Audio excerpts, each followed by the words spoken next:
There we go. How about that? And just like that, we're into the episode. We have so much good stuff. We can't get through the entire intro. We don't have time for it. Welcome to Caching in the Northwest. You know, this is the official podcast of GeoWoodstock 18 right here in the great Pacific Northwest. Now, it's Thursday at 9 p.m., and I'm Chris of the Northwest, and we're going to talk about geocaches and geocachers from here and all around the globe. So while you're plotting ways to get your family to eat the leftover turkey, we'll be caching in the Northwest. That's right, and welcome everybody. I'm Wits End, and tonight we're talking about Adventure Labs. Ooh. And as always, live audience, please do share your thoughts. We'd love to hear from you. But first, it's time to bring in our long-lost lemur. Some say he has more bacterial colonies than the average Canadian. And others say he sounds 3 inches taller on podcasts. All we know is he's called Land Monkey. It's that face for radio. Does it every time. All right. Good to be back. Hope you guys all had a wonderful couple of weeks since I saw you last. And Scott, it's been ages since I've seen you. How are you doing, my friend? I am doing fantastic. Flourishing is actually the word that I'm using nowadays. Oh, isn't that a city in Italy? It might be. Okay. Isn't that also a brand of shoes? I think there's close. also Flourishing Meadows in Queens. There you go. We are so Awesome. good with our words. Maybe not. Around the world. Around the world and right back into the West Coast here. All right. Well, down the coastline, we've got Scott joining us from Ojai, California. Oh, You know, hi. I know it's one of my So favorite. friendly. It's like you just sort of wander into town accidentally. Oh, hi. By the way, in case you wondered, all the leftovers belong to Donna. Ah, Oh, all right. It's going to be like that then. Okay. Well, as far as I'm concerned, as far as Thanksgiving leftovers go, you can have them. At this point, yeah, especially the Canadian Thanksgiving. You can have them anytime. Yeah. Oh gosh. All right. Well, we're gonna get going in the show here. We're oh hi, hey there. Yeah, You, Doc. exactly. We're gonna get going in the show here. Glad to have Scott joining us. Like we said, we're gonna talk about Adventure Labs, and Scott's gonna give us some cool tips on how to do Adventure Labs when you's got no data. So that'll be. I'm actually pretty interested in learning a few things here tonight, so that'll be good because I've including I've proper wondered about English. this one. In what? Sorry, pardon? You're interested in learning about many things, including proper English. Yeah, good luck with that. Anyhow, Yeah. yes. Speaking of proper English, or at least Scottish, let's talk about our friends, the Land Sharks. And if you're wondering why that's a segue, well, you need to visit the Land Sharks and have a chat with them. Anyways, quick reminder that, of course, we appreciate the support of all of our patrons and our corporate Denali level sponsors, first of which is Land Sharks. Again, reminder that they're hosting the holiday special event. It's the Caching in the Northwest live podcast and holiday celebration in the new Shark store. And I want that to is- go to that. Yeah, we should well, go. You're welcome to come. Okay, thank you. You can be there. All right. GC8 Hotel Juliet Foxtrot 6, if you're curious to check that out. And, if you're doing your Christmas shopping right now, well, I'll tell you, there's a trackable tag promotion going on. If you spend $25 on the Shark Store, you get a free holiday tag. And it's not just for $25 and you get one free tag. Every $25 you spend, Wow. a free tag. So let's say you went crazy and you spent $100. Well, you get 4 tags. What about $250? I have no idea how many tags you'd get, but you'd get the right amount because Helen does math way better than I do. It would be 2.5 times 4. Sure. Yeah. Anyways, you can check it all out at landsharks.ca. That's sharks with the Z.ca. I tried to lob you a softball there. Come on. Yeah, well, if it's math, it's not a softball. All right. Also, our other, of course, Denali corporate Denali level sponsor is Gold Country Geotourism. So the reminder that they are a wonderful place to visit and explore. Depending on where you are in British Columbia, you may not actually be able to get there right at the moment, but highways are being worked on. Things are going to open back up. So plan your trip. Plan to go up and visit Gold Country and visit some of the local boutiques and stores and restaurants and just have an amazing visit while you're there.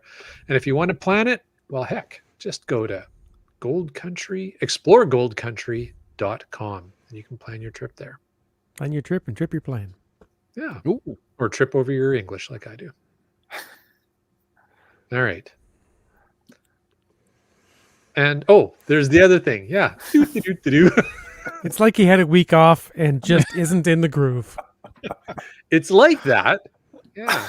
Except that it's like that every week when I am on the show. So Well, I wasn't going to say it, but since you did, I'll just agree. Because I'm an agreeable sort of guy. You are. Nice to see you. All right. Hey, if you want to know more about supporting this podcast, why don't you head on over and click that Patreon link on the cachingnw.com website. Breathe there for a moment. We all held our breath. Yeah.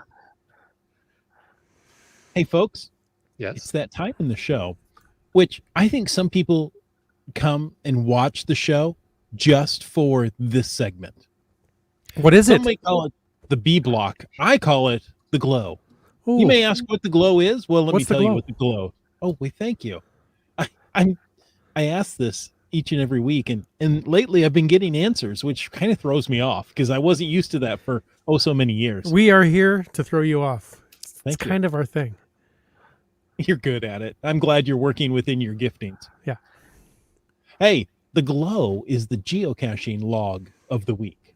So whether you read it or whether you wrote it, we want to hear about it because great logs simply make geocaching better. Now, you can send an email or a recording that you do on your phone out and about to feedback@cachingnw.com. You can call in to 253-693-TFTC and just show us how you glow. I'm not sure how everybody glows, but I can tell you how. Well, I can tell you how Zumbido. I'm going to go with Zumbido. I'm going to go with Zumbido. I I like like Zumbido. Zumbido. Yeah, Zumbido logged a cache called You Like to Move It, Move It, and LOB GC9JRJM. And it was submitted, by the way, by Little Bulk Dog. I'd like to buy a vowel. I don't know if it's Little Bulk Dog, Little Bleak Dog, but I'm going to guess it's Little Black Dog. Oh, I liked bulk dog. Little Is it- Bulk Dog. You get multiple dogs at Yeah, a with no discount vowels, price. you have to kind of swallow Little Bulk Dog. Or Black Dog. How about Black Dog? Black Dog. Even No, better. let's not do that. Was that Eastern Bulk European dog. there? So GC9JRJM, in case you wondered, and maybe one person did, it's a multi-cache. And you know, who doesn't love a multi-cache? Okay, a lot of people, but I personally do like them. And so let's look at the log. I haven't even looked at this one yet. Let's see. It says, keeping the monthly FTF streak alive at 74 months in a row. Woot woot. Wow. You know, one more month and they'd be able to get 3 path tags. Wait. Is that how that works from the No. shark store? It's really No. not. Okay, never mind then. One more month and they get the equivalent if they, but never mind. I'm not even going to go there. The log says, I was trying to get into the flow of my workday when I saw the notification for 2 new multis pop into my mailbox. I checked them both out and realized they were fairly close to my place of business. X looks pretty close to here and U seems a little farther away, so I'll give X a try. So I headed out to my car, did a quick search for the new caches, and clicked on the closest new multi to me. Mind you, I didn't have my glasses, so I really couldn't read the text on my screen, but I was capable enough to bring up the description of a cache and have it set up navigation for me in Google Maps. Off I go, following the blue line to ground zero. I get to the area of Ground Zero, and it looks familiar to me. Not the greatest area, but I figure I'll be in and out pretty quickly. So I park in a nearby lot and make the short walk to the cache. I make the find without any trouble, but as I'm pulling out the log, I see a big U at the top of it. At first I think, oh man, UUS has already beaten me to this one. But as I unfold the paper, I realize that U is the name of the cache, and the FTF slot on the log is still open. I scratch my head for a moment and think, U? I went to X, didn't I? The log's blank, so I add my name because, hey, a blank log is a blank log, and I return everything as I found it. I go back to my car, look at my map, and realize I'd gone to the wrong cache. No worries, this isn't pool. I don't have to call my shots, and if I find the wrong cache, it doesn't count. Not in my world, anyway. Oh well, I return to work laughing at myself for not knowing the difference between U and X. And I'll share my story of poor eyesight with all of you. I guess I need to get to the eye doctors. Thanks for a new hide in the area and TFTC. Or TFTFTF, I guess, is more appropriate. That's funny. I'm more partial to U than I am to X, but that's just, You're biased. a birthright. Isn't all that a about great you. log? That Yeah. is. I love the honesty and transparency. Yeah. Mm-hmm. And as a So- Scrabble player, XU is a good word. Ooh. I have a pair Are of you allowed to shoes. say that in mixed company, though? We just It's lost the better- family yeah. Yes, you are. There are Okay. other letters that are questionable. Hey, folks, tonight, as we mentioned earlier, we're going to talk about doing adventure labs without data. So if you want to join in tonight's conversation, and you know you do, use the hashtag no data. Or just don't use the hashtag. No, our chat lackey says don't do that. What if you did hashtag not a ta? Oh, not a tie? Okay. Or no you data? could do that as well. No data. Yeah, There you go. I like that. No data. Why are we doing this? As I mentioned, it is our job to throw you off. That's right. To keep the chat lackeys. We're working hard at it. Just like each C in Pacific Ocean is pronounced differently. Yes. Sometimes so, you pronounce the A's in data. Data. however you data. pronounce it, just do However you hashtag pronounce it. November Oscar Delta Alpha Tango Alpha, and you're there. Yeah. So no data tonight. Well, for the chat, but Yeah. not for watching the show because that kind of stops everything. And you can also use the hashtag FTAS to bring things up in the after show. Well done. You get the new job. Okay. All right. Yep, we can do all that. But hey, let's talk about a little bit of news here before we jump into the topic with Scott. The first thing is just a reminder for those who are playing along at home or in the field. Reach the Peak leaderboard resets on December 6th. So all those points that you've been working hard for in that position you've gotten clawed your way up to the top of the leaderboard means absolutely nothing on December 6th. So good job. Right. all of December you 6th come at noon. all of you come right back down to where I currently am at 0. So, I'm lonely down here. Come join me Monday at noon. He misses you. There you go. All right. December 6th, the November Reach the Peak ends and we start the December. So hopefully everybody except for Wits End was able to successfully climb Kilimanjaro there. Next one up is Denali, North America's tallest peak.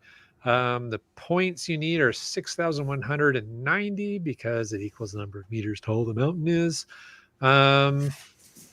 Once again, just like every other month, you get the lowest number of points, and that automatically earns you the base camp souvenir, and then you work your way up to 6,190 points for the summit. And this time around, what are loading us up with points? Well, most points are for a multi-cache, 750. Wits End's favorite. I like multis. Cache with 10 or more favorite points will net you 700 points. Good old Earth Cache. Well, heck, that's 600 points. What was that, Scott? I saw that. I think that's excellent. I'm trying to figure out why it's only 600. Okay. I thought it was Earth Cache. Okay. I'm very sensitive about the whole Earth Cache thing. All right. Okay. Earth Cache is 600 points. Mystery caches, for those who love to do their mysteries, 550, just a little bit less than an Earth Cache. Drop another 50 points for a letterbox. That is 500 points. Those are pretty rare around here. I don't know about you guys. You have a lot of letterboxes down there, Scott? We do not. There you go. And then an Adventure Lab location is 425 points. And then anything you find that doesn't meet one of those other qualifications, so a traditional, where I go, any of that other stuff. What's up, Chris? I was going to say, except events and webcams. Except events and webcams that are no points. Anything with a find it log. Anything with a found it log is 350 points. So there you go. And that's the base that you need to get to the base camp. Mm-hmm. So there you go. That's everything you can do. And the maximum number of points you can earn for any log is 750 points. So there you go. Now you only need to find 8 1/4 multi-caches to. So you need to find a 4-stage multi-cache, and you just need to find the first stage of it. Right. That quarter. Yeah. Okay. Yeah. That's how it works out in the math. Excellent. Bryling says, so you saying events and webcams are pointless? Yes. In this context, yes. Hey, careful now. It's a trick question. And if you find any of those and it puts you on the peak of Kilimanjaro, why not consider calling 253-693-TFTC and tell us all about it? Or even Denali. Or call it in, write in, tell us about your Reach the Peak adventures. We'd love to hear about it. Yeah, exactly. Have you guys noticed that the base camp has gone up 25 points over the previous months? Did it? I didn't know. Yes, now 350. It was 325. Okay. Yeah, because I hear this caching thing is fun. Inflation. Yeah. Tell me about it. All right. So any other news? Yes, there's more news. Was there not? I have a little bit. Please do tell. Thank you. In case you haven't looked at the Adventure Lab app in a bit, it's been updated. What? Yes, I know.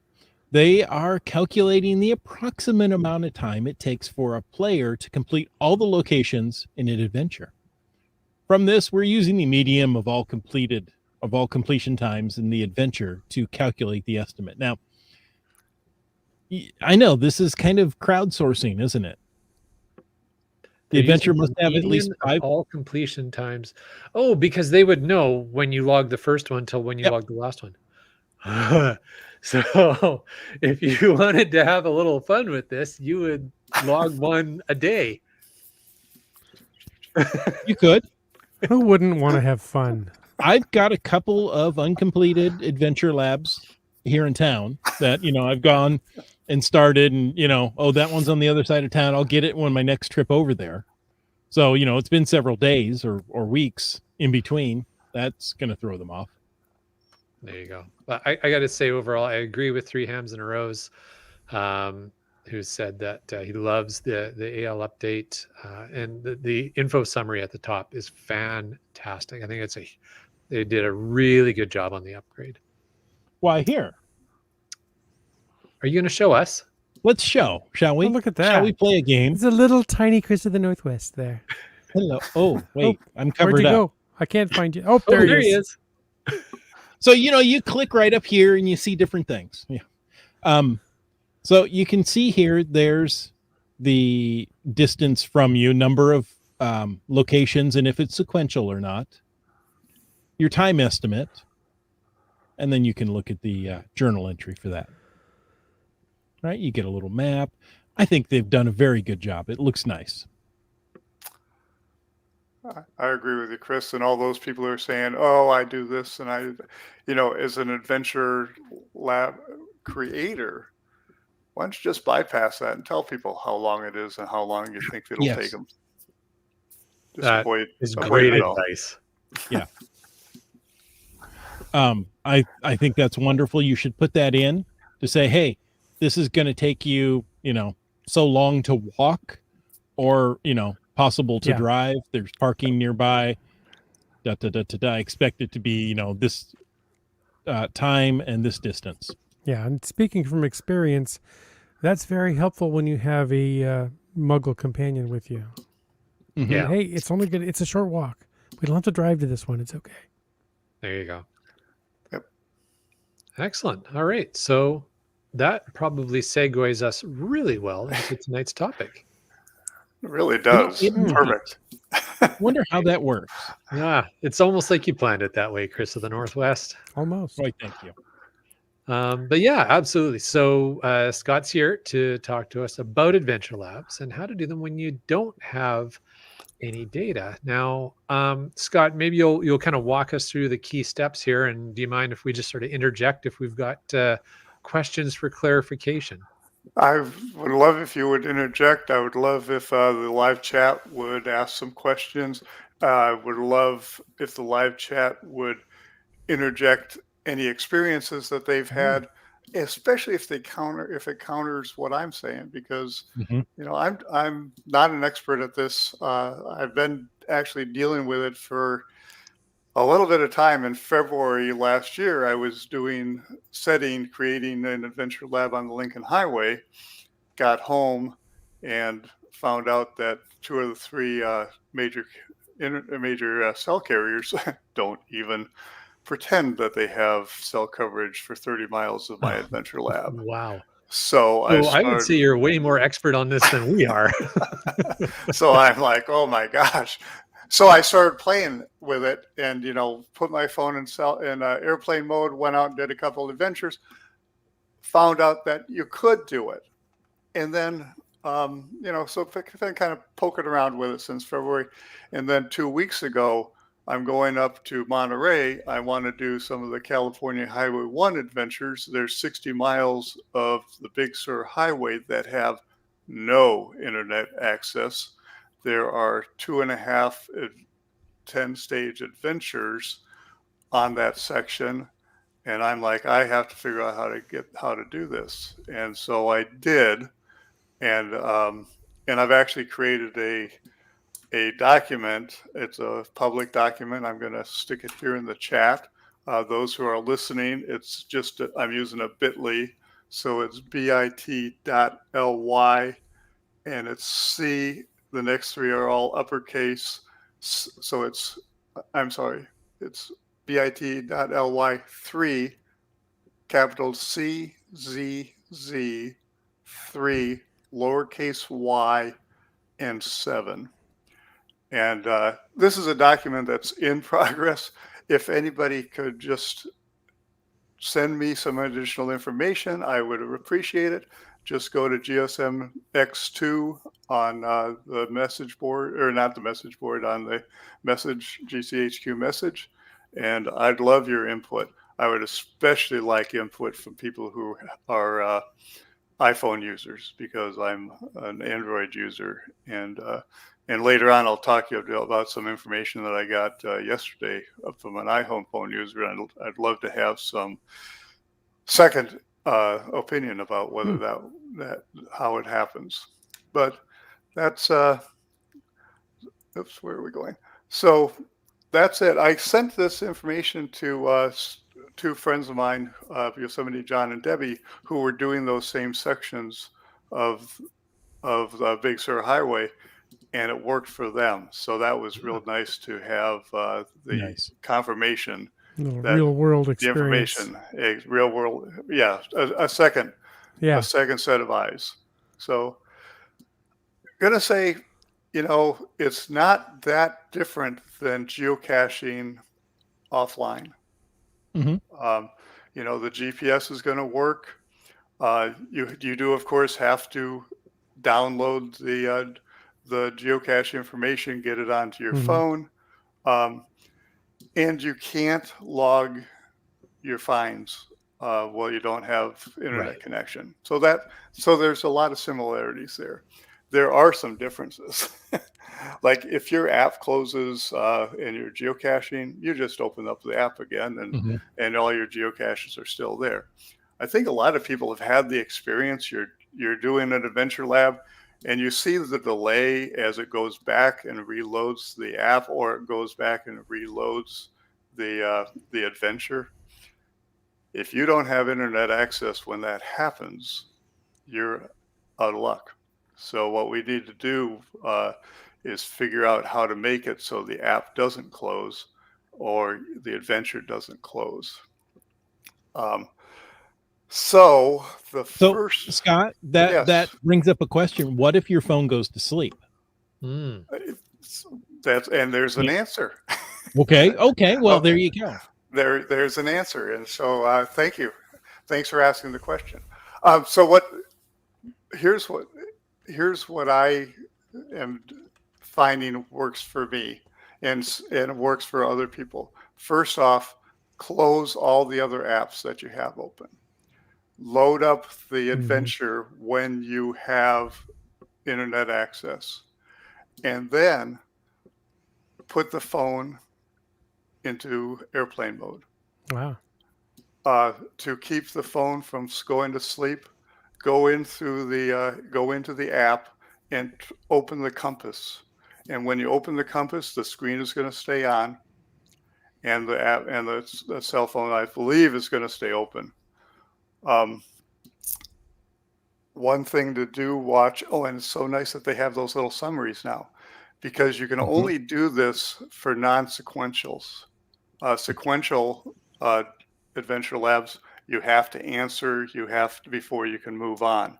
Since you don't have internet access, you can't move on. So this is only going to work for non-sequential. And the other thing that I would really say is hook to a power source. Mm. Because I think all of us have experienced that the Adventure Lab app uses a lot of battery. Keeping your screen on uses a lot of battery. Mhm. So make sure you have some power source that you can get to. Okay, we got to keep it open.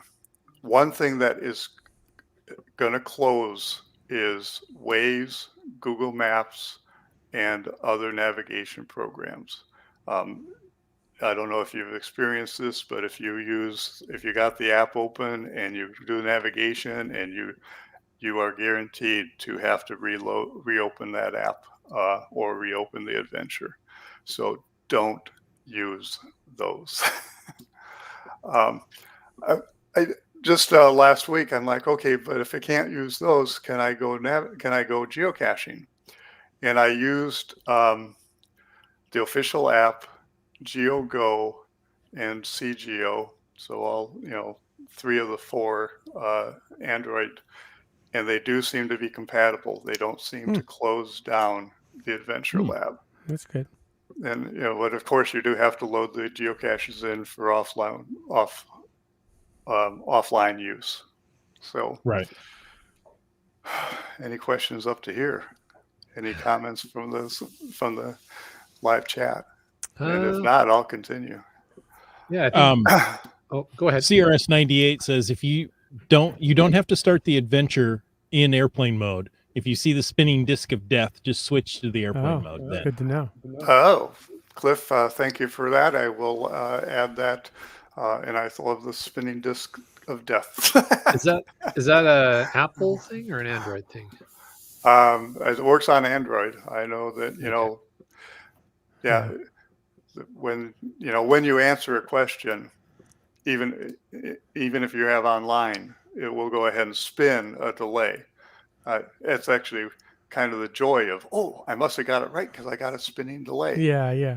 If you don't have internet access, you're going to spin for a long time, and eventually You may have already answered that, but Gas Station Tuna also asked, does it go to sleep if you're mid-adventure? And I think he means if you keep that app open, does the phone go to sleep? Keep the phone on compass, and the phone does not seem to go to sleep. Interesting. Okay. Yeah. Interesting. Okay. One more from CRS98. Yeah. The big trick on the Adventure Lab app seems to crash to go into airplane mode. It works even when you're in the middle of the lab and didn't realize you had no data. Nice. So that's exactly what you said, is start it, in airplane mode at the beginning so you don't have to worry about this. Right. And I guess that would, go ahead. I was just going to say that it would also address the feedback from Gas Station Tuna, where he said, be sure to disable cell and Wi-Fi and Bluetooth to save the battery. And that, I think airplane mode does that, right? It turns those 3 radios off. It turns the radios off, yeah. Except do make sure that Wi-Fi closes, because you can go back into Wi-Fi. That's why when you're flying on an airplane, right, then they have Wi-Fi available. Yeah. Okay, but do turn that off, not just to save battery, but if you don't want to just be driving by a Starbucks, say, and have your app start to do some things that you didn't expect it to do. Right. The camera seems, when I did it, the camera worked well. When TW Lar was coming across, she did say that she had some troubles with the camera. One thing that I do know is if you're going to use the camera, then go back into the app. Don't leave the camera open, because if the app's in the background, the phone can go to sleep and do some other things. Let's see, where am I? Answering questions. This is interesting. So if you know that if you have internet access, or you have data access, and you answer a question, you know that if you get it wrong, it immediately tells you got it wrong. If you answer it correctly, it spins a little bit and tells you have it right.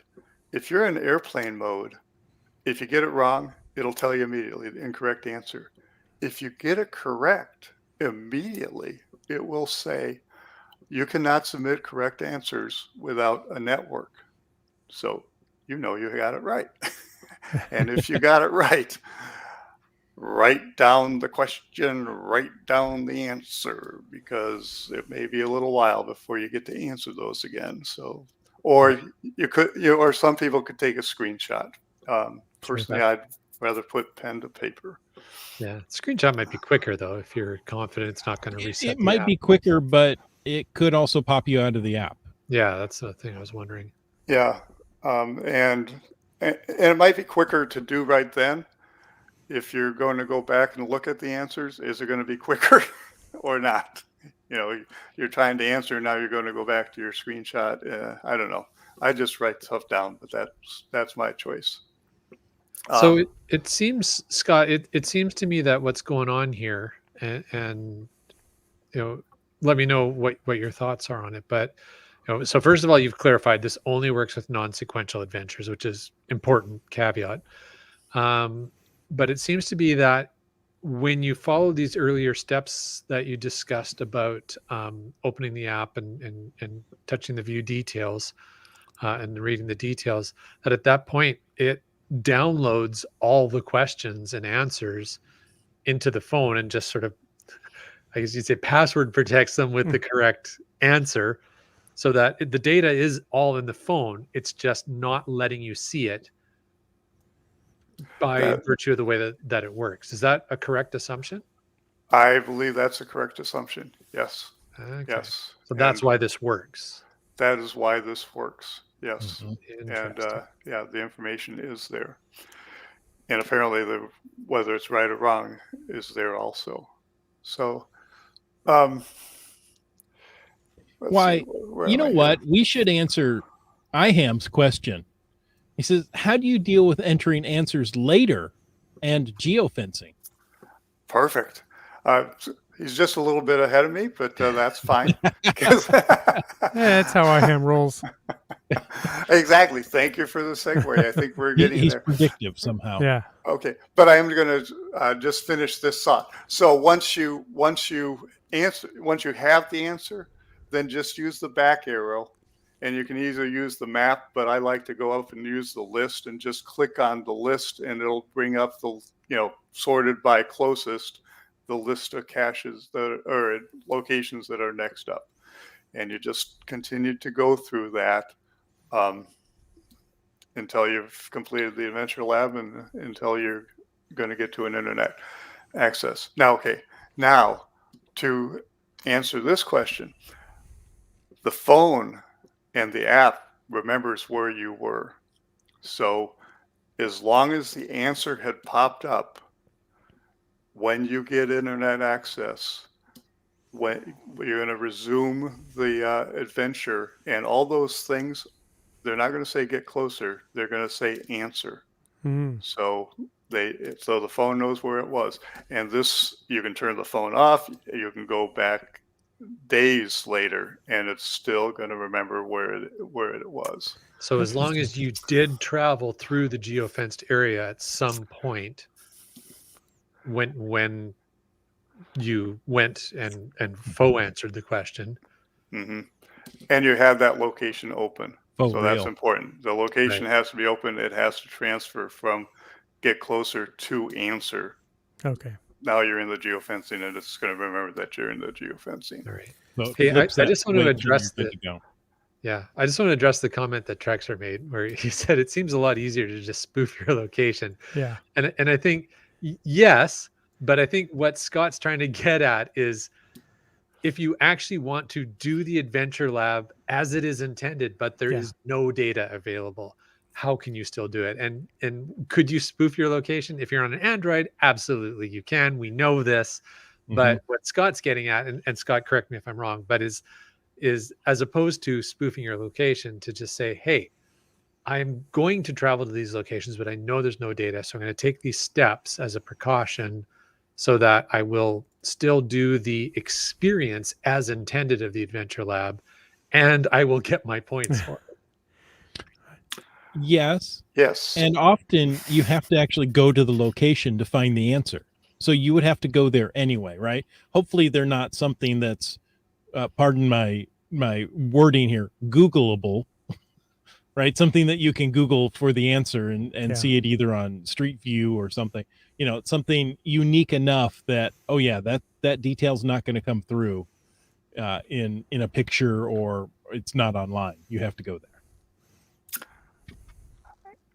If people want to coach adventure labs like they coach geocaches, more power to them. But I'm going to play the game the way the game is meant to play. And the way the game is meant to play is that you go to the locations. And Trexer Zero does clarify. He says, oh, I didn't mean to suggest not going to the location.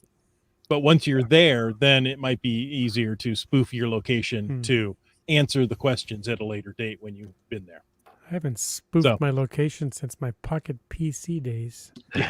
I'm sure it's possible on Android, but I don't even know how. There you go. Android's easy, relatively, compared to iPhone. iPhone, that's but not as easy as it used to be. Who uses iPhones anyway? Those people. And I've never spoofed a location. I don't know how difficult or easy it is. I do know that this is working. There you go. Well, there you go. We know this is working. Yep. So once you have a reliable connection, then you just go back and you open up the adventure and you hit resume. And all those things that started out saying get closer will now say answer, as long as you had entered the geofencing. Now, and I'm really interested in somebody who can give me some input because yesterday Flew By You is a real good friend of mine, and he had gone into an area that had sporadic, and he said with his iPhone, when he got back, the phone automatically answered the questions. Kind of like GeoGo or Cachely. If you don't have internet access and you enter the, and you make your log, in a draft mode. Not in a draft mode. You submit your log, Right. but Oh, you don't right. have internet access. When on those apps, when the internet access comes, it will automatically log your log. Huh. So in their experience, it cached the transactions. It cached the transactions. I would like to hear if that's happened to anybody else, because in this particular case it was sporadic, and I'm wondering if it was just spinning as he went and then got access. But again, please, GSM times 2 or GSM X2, message me your experiences so I can expand onto this, what I think is pretty important. I think a lot of people think that if you don't have internet access, you can't do these. And I'm trying to educate people that you can. Mhm. I know that I have a friend who wants to create an adventure up at Mount Wilson, which is an observatory, and does not have internet access. And I think with this type of information, she'll feel comfortable that she can do that. There's some people putting together a series of the Yellowstone Trail, and I'm sure they don't have internet access on much of that. Now hopefully they can, using this type of information, go ahead and make that trail. Couple suggestions, and then a couple little inside hints. One, practice this before you need it. You know, if you're in town and you're just going to go do a walk around or a short drive around, put your phone in put your phone in airplane mode and In adventure practice it. mode. Yeah, put it in adventure mode and practice it. See how it works. You'll get used to how it works. And, you know, and if it fails for some reason, you still have it. You can still get there and play. So practice it. Then let's see, a couple other things. And this isn't to try and help people cheat. This is to help people get this done. When I did the California Highway 1, I had 2 adventures that I had to do, and there was no way to load the second adventure onto my phone. So I had an old phone that's, you know, could connect with Wi-Fi, and I loaded one on one phone. I loaded another on the other phone. I did one with this phone, and then I was able to do one with the other phone. Another little hint, and again, I'm hoping not to encourage people to cheat, but the phone knows where it was. It doesn't know who was logged in. So I have a friend who, she and her husband went out and did an adventure lab. It was a 15-stage adventure lab. He lost connection on he lost the adventure on the last 2. And she's like, oh, I guess we're going to have to go back and do those. No, she didn't. He just had to log in on her phone and was able to answer those questions. Interesting. Well, that's interesting. That is very interesting. And that actually happened. Okay. So on the 10th on the last adventure on the California Highway 1, I've got a little bit cocky, I guess is a good word. And taking pictures and I'm doing some stuff, and doggone, I lost the adventure. But I had it on my other phone, which was the camera was on, or the compass was on, and I was able to log it on that phone. When I got internet connection, I did 9 on one phone, 1 on the other phone, and completed the adventure. So Scott, you've really brought up my question of, is this good for a second device, be it an older phone, an iPod, you know, a tablet, something that, you know, maybe isn't designed as a phone, but, you know, as a data device, you know, a tablet, a phone, or a tablet, or I don't know what else to call a iPod, but an iPod. I think it is.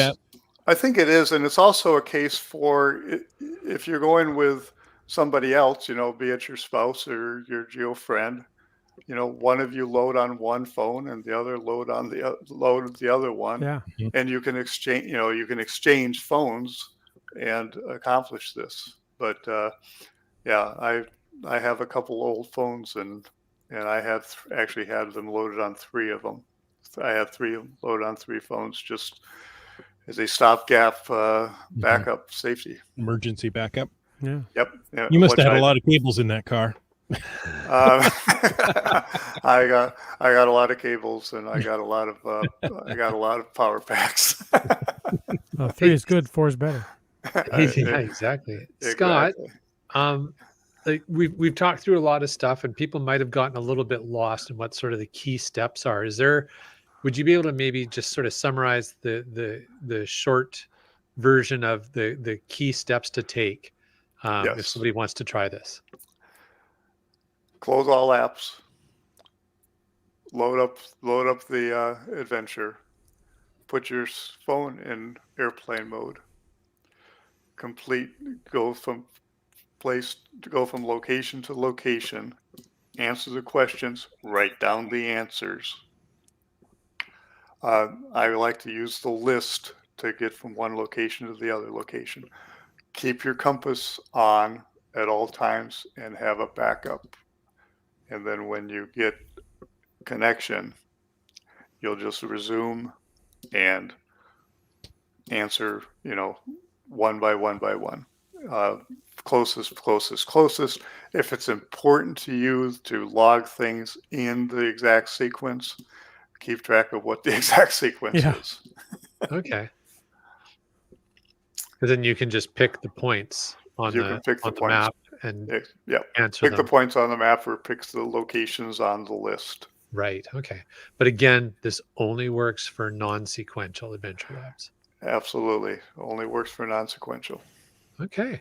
Very cool. Well, thank you for running that through again. I think that helped me make sure the process was clear. Right. And please download that document, take that document with you, and if you have any suggestions or experiences, please share them with me through geocaching message. Very cool. Thank you, Scott. I really appreciate you coming on and sharing this information. There was a question that came in at one point from Dick, and I thought it was an interesting question. I don't know if you can scroll back up to that one, Chris. I think I know the answer, but I wanted to pitch this out to everybody on the show to see if anybody else Skyhawker, knows. by the way. It's Skyhawker. Okay, thank you. Thanks, Skyhawker, for sending this in. Skyhawker asked, is anyone from HQ monitoring sequential adventures that have problems with cell access to ask the adventure owner to change them to non-sequential? And he gave an example of perhaps one in Oatman, Arizona. I think you have the ability right in the adventure itself to report if there's issues. And that would notify, I don't know who at HQ. Those people. Yeah. It goes right onto Rock Chalk's bad cacher list. Sure. Why Which not? I'm at the top of. With pride. You know I know. about that. But yeah, I think you can report it right in the app. And I don't think that does anything bad per se. It's like it doesn't. Yeah. Thank you. Westbuster says, the main lesson for tonight is don't make sequential adventure labs. Or have a really, really good reason to. Yeah. And I can point out there's an adventure lab in Pasadena called They Came from Outer Space, where he tells a fantastic story, and it has to be done. And then Share Bear 64 just set one in Simi Valley. That's a mystery story, and it has to go in order. Just as long as you walk around a cell tower, you'll be fine. Yeah. Yeah. And I think to your point, Scott, gas station tuna says sometimes they're needed. And there are a few use cases where it makes absolute sense. But I have recently done a handful of adventure labs that were enforced sequence, and they didn't need to be. And Right. I'll be honest, it's kind of annoying. Mhm. It really is. And I would also add, and it doesn't need to be sequential to lead them to the bonus. It just doesn't. It's not worth it to make them do it that way. That's what fire attacks are for. It's it's just tell them, hey, I'm suggesting that you start here and then there because that's where the bonus is. Exactly. But if they don't do that, then fine. Then it's on them for not reading the instructions. Yeah, exactly. And and if you are releasing segments of the bonus location in the journals, and they wind up being 12 miles away because they didn't, they wind up being far away. Yeah, that's on them, not you. Keith says HQ should really ask Adventure Lab deployers if they really need to do it in sequential order.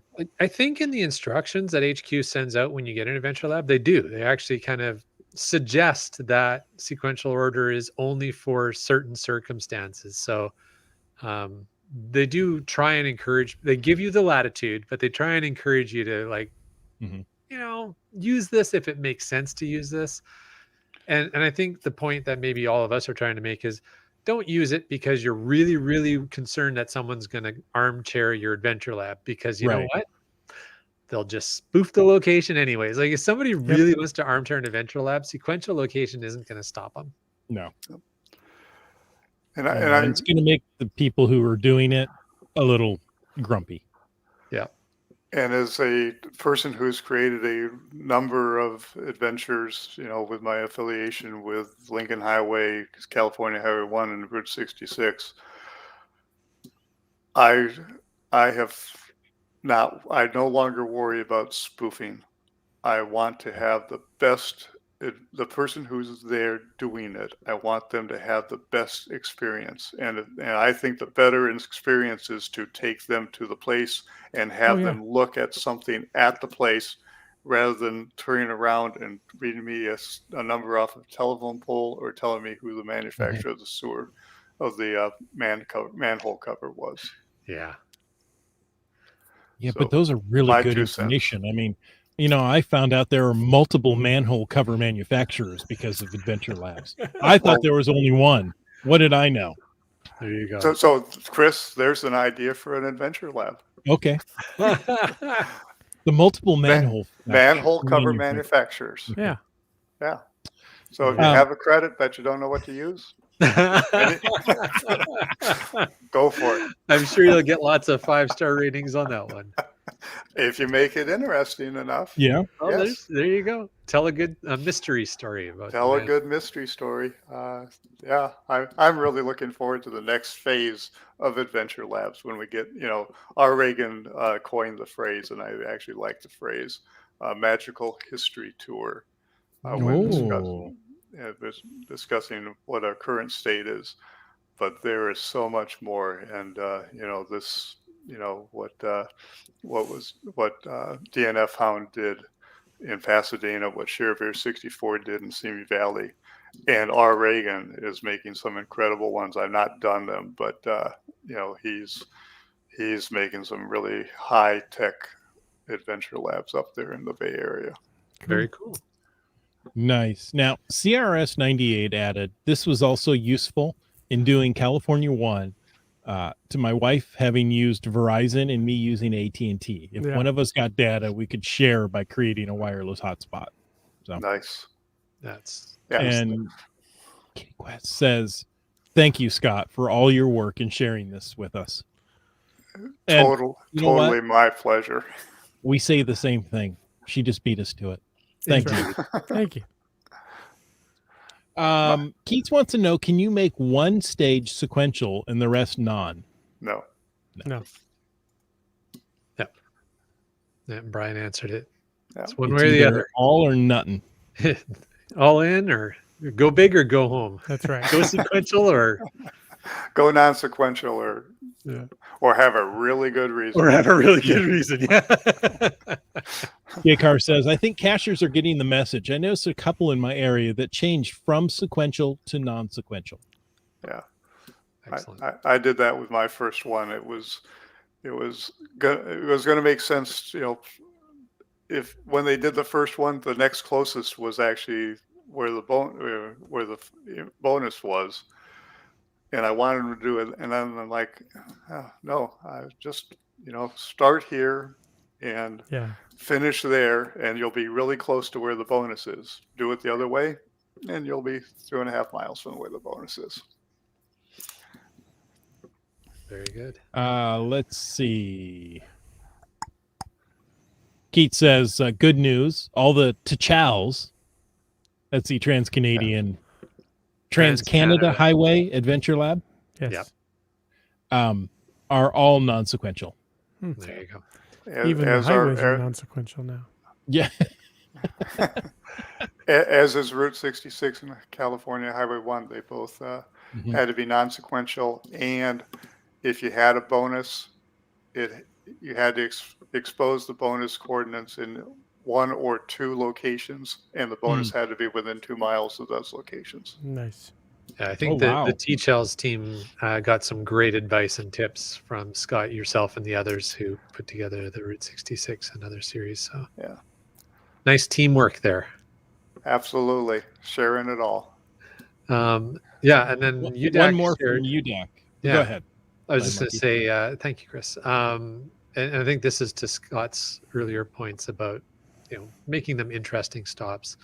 UDAC says, took my Muggle parents to some adventure labs, and whenever we end up at an interesting place and have to look at a telephone pole or a manhole cover, it's not fun for them. And that makes total sense. Why not give some sort of question about the interesting place that you are in?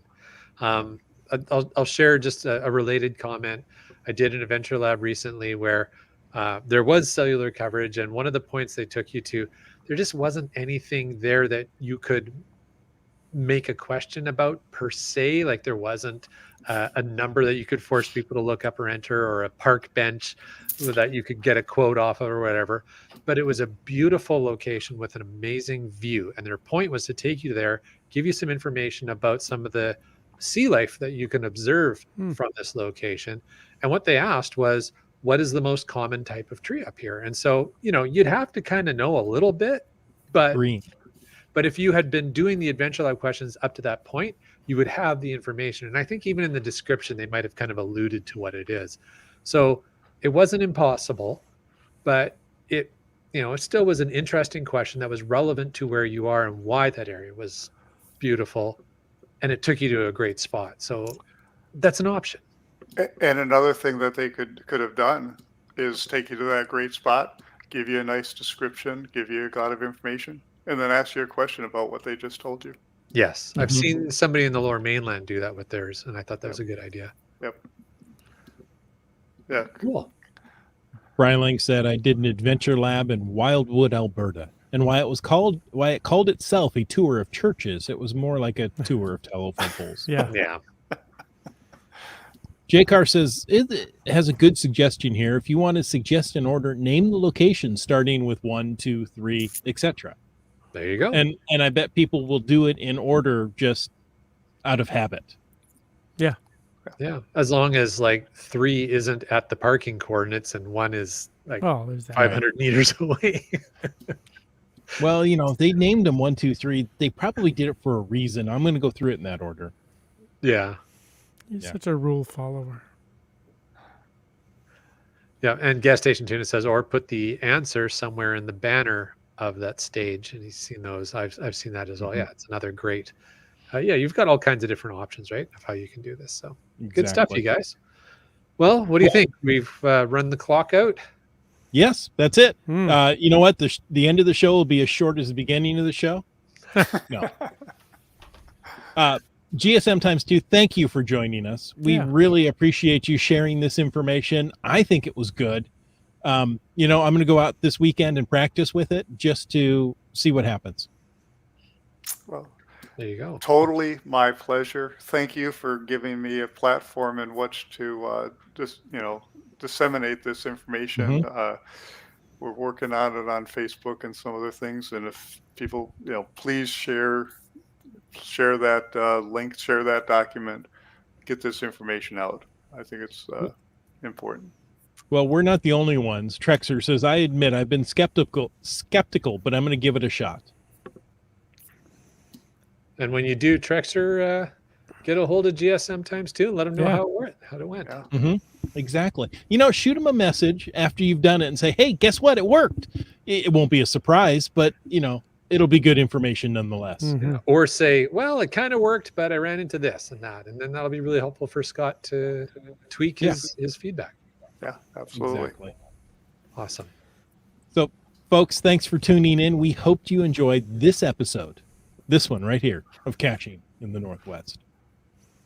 That's right. We want to take a moment to thank the Land Sharks, one of our corporate Denali sponsors, and our other corporate Denali sponsor, Gold Country Geotourism.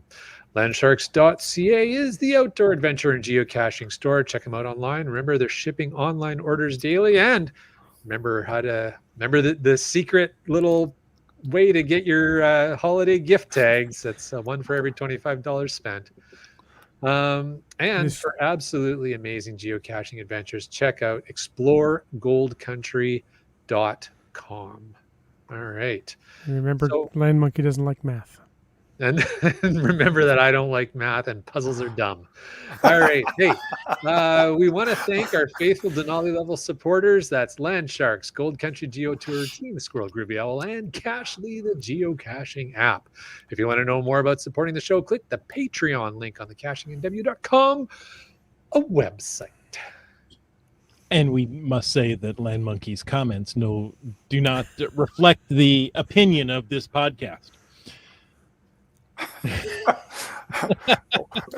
And apparently when the word earth cache is said and you go like this, he takes offense.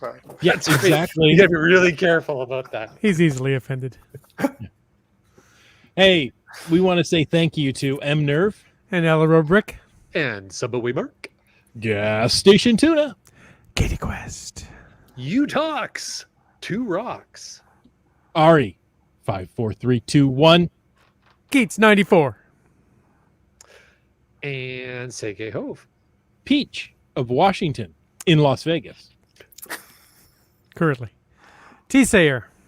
Logwork. just finding our way.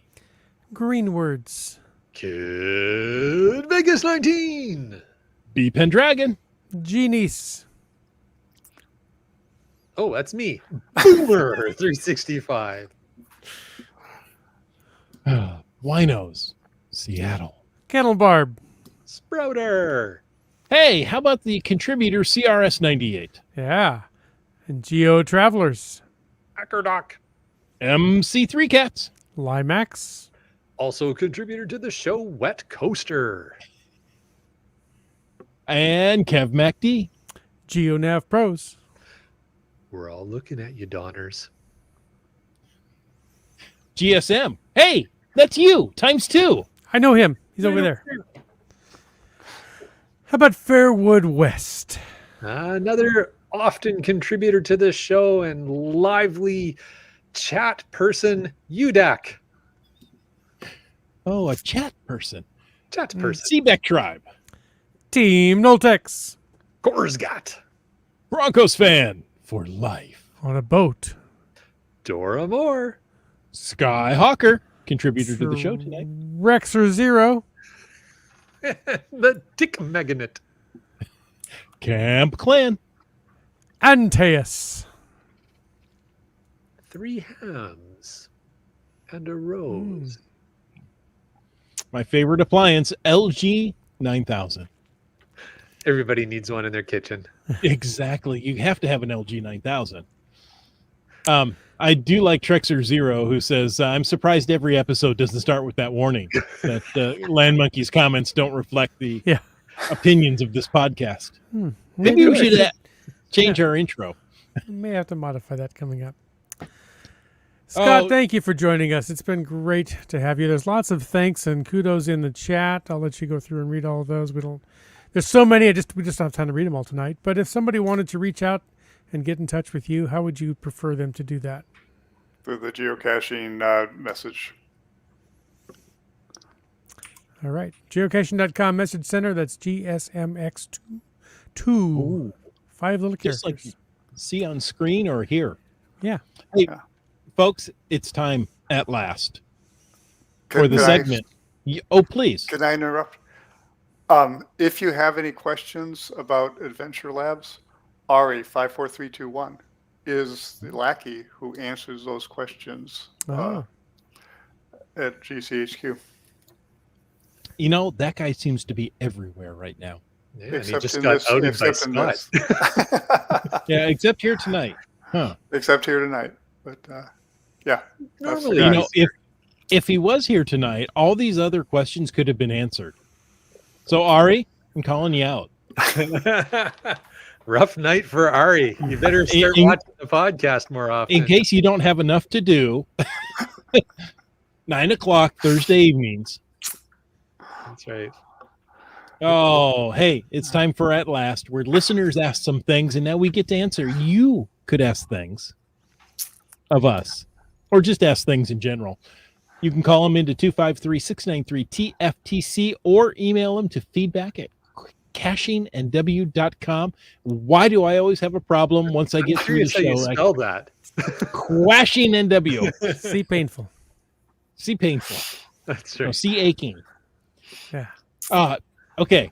So here you go. If you had to jump into a pool full of something, what would you want it to be? What would I want it to be? Yes. I probably just should censor myself. I'll lift it.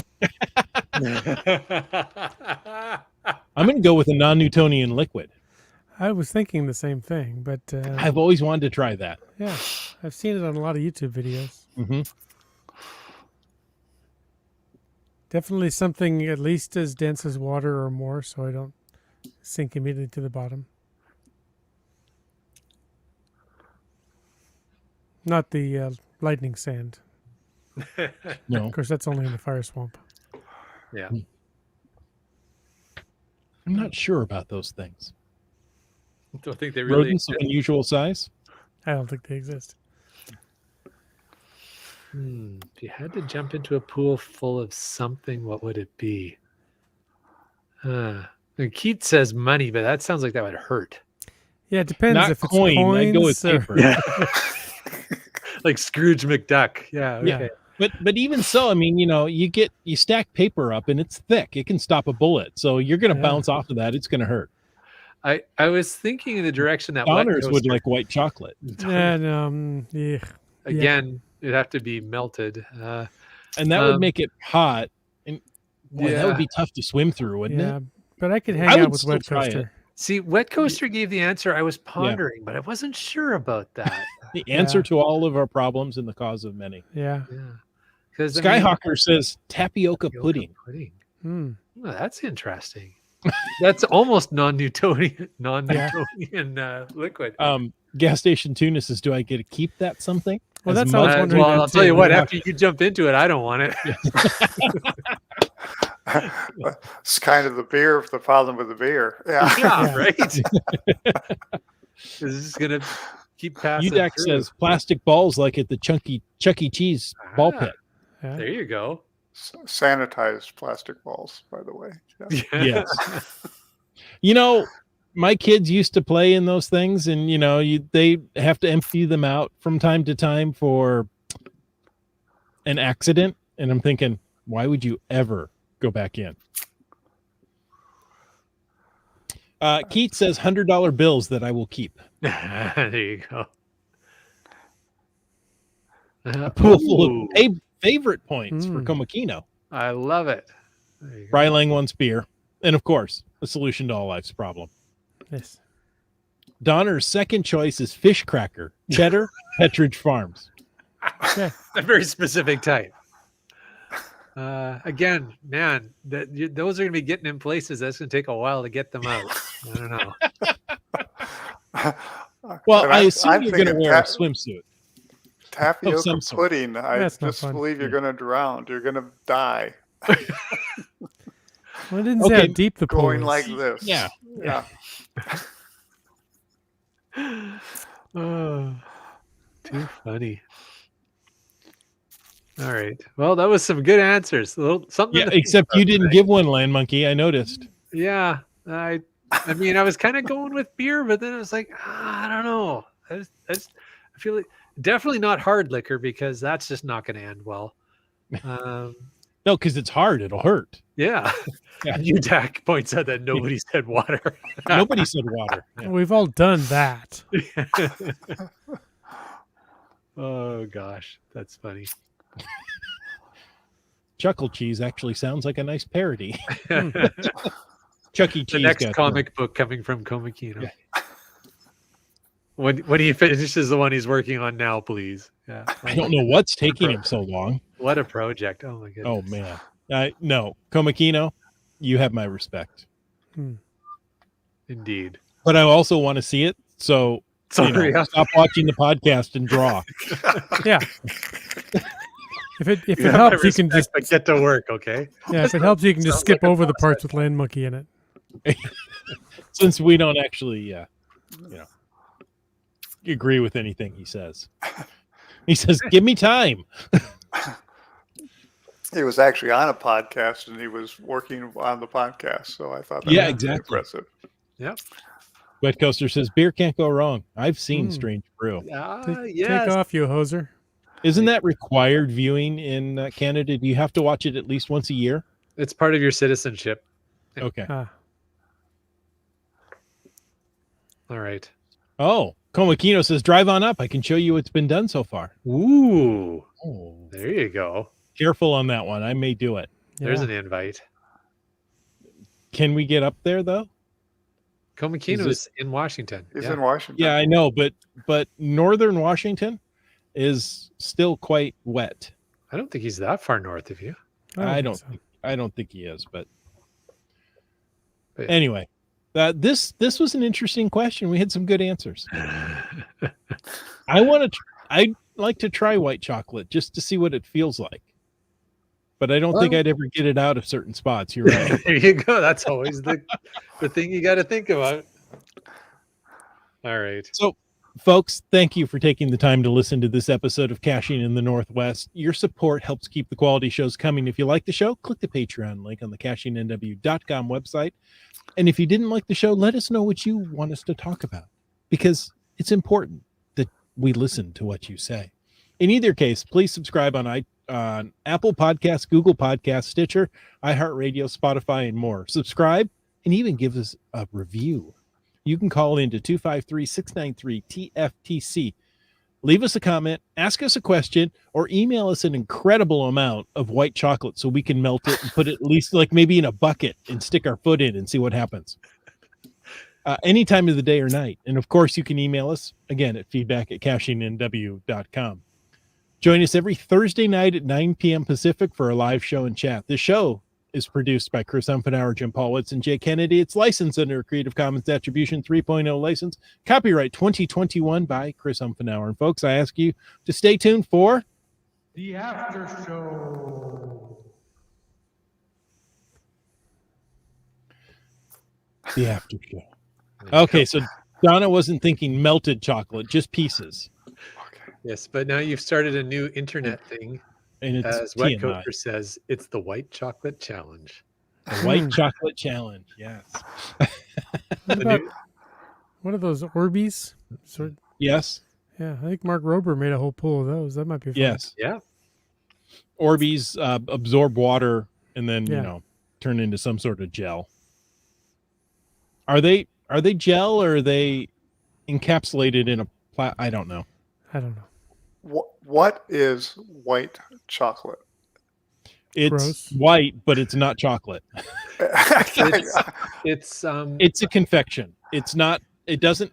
It has Does it no have cocoa it in has it? no cocoa in it. I Cocoa don't- in it. no. Donna will do it. The white chocolate Yeah. challenge. I think it's just latex caulking. I I think you're right.